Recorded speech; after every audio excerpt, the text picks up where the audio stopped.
All right, so everything you're about to hear in this story has one single thread running through it. Every healing, every relationship repair, every opportunity, every financial breakthrough, every so called miracle, all of them were created in the same way. They began in the inner world. Your imagination, your assumptions, your subconscious impressions, your self talk, your emotions. These are not reactions to the outer world. They are causes of the outer world. Whether a person visualizes, affirms, revises, listens to an inner conversation, or simply dwells in a feeling, the one thing they all do is this: they change their inner state first. And once the subconscious accepts the inner reality, the outer world must rearrange itself, not through luck, not by chance, and not because someone decided to help, but because consciousness is the only creative power. It's the only driving force that can influence outcomes to turn in your favor. This is the law behind every manifestation story you will ever hear from me. Inner image, inner feeling comes first. That impresses the subconscious mind or the quantum field as we know it. And then you get the outer event or expression of that state.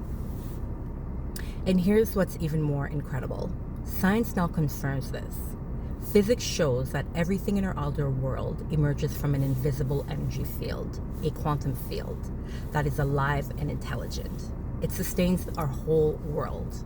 It is one with our subconscious mind that runs all of automatic nervous systems.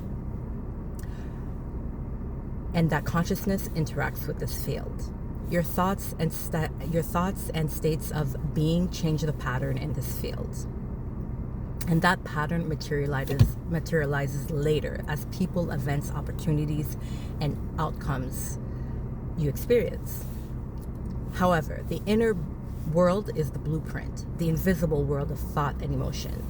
The quantum field takes this blueprint, and physical life simply follows whatever this quantum field dictates. Some compare it to the mind of God. The outer world is never random. It is obedient. It reflects that state you dwell in. This is why Neville Goddard said, "The world has no motive or agenda of its own." The future isn't fixed in stone. It is shaped by the inner invisible states you occupy ahead of time. Your assumptions determine what unfolds. Dr. Joseph Murphy also taught the same truth. Your subconscious mind expresses whatever is impressed upon it. Every manifestation begins as an invisible inner act long before it becomes a visible outer fact. Change the inner pattern first, and the outer world must conform. And if there's anything you would like to change in your life, remember, it will always begin within you first.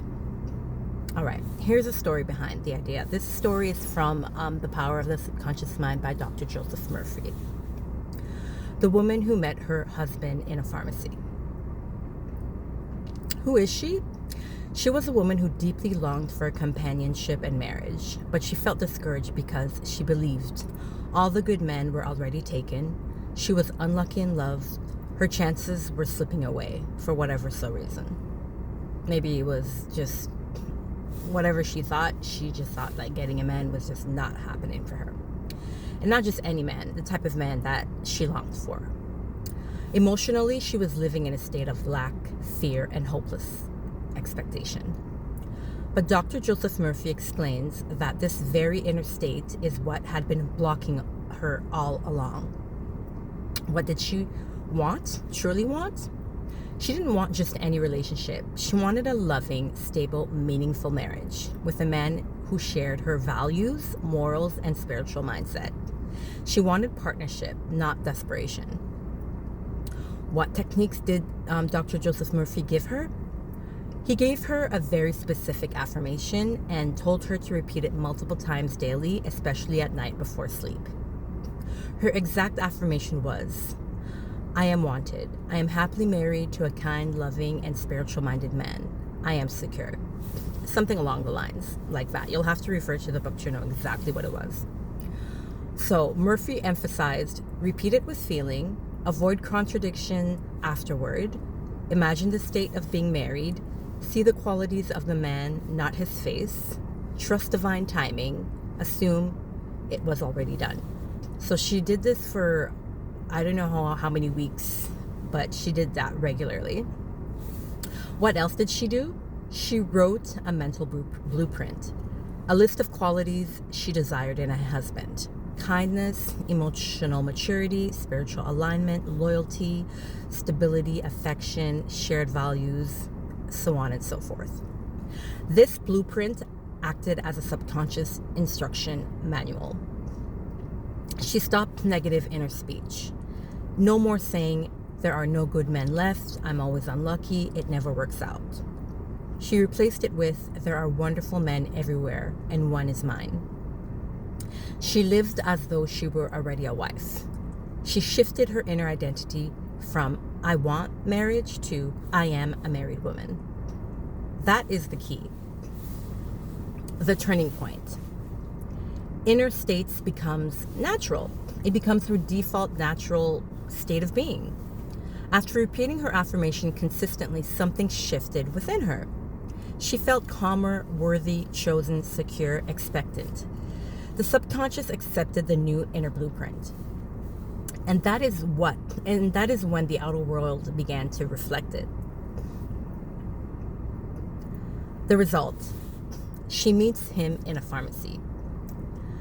One ordinary afternoon, she walked into a pharmacy. She wasn't dressed specifically. She wasn't trying to meet anyone. She wasn't manifesting in the moment.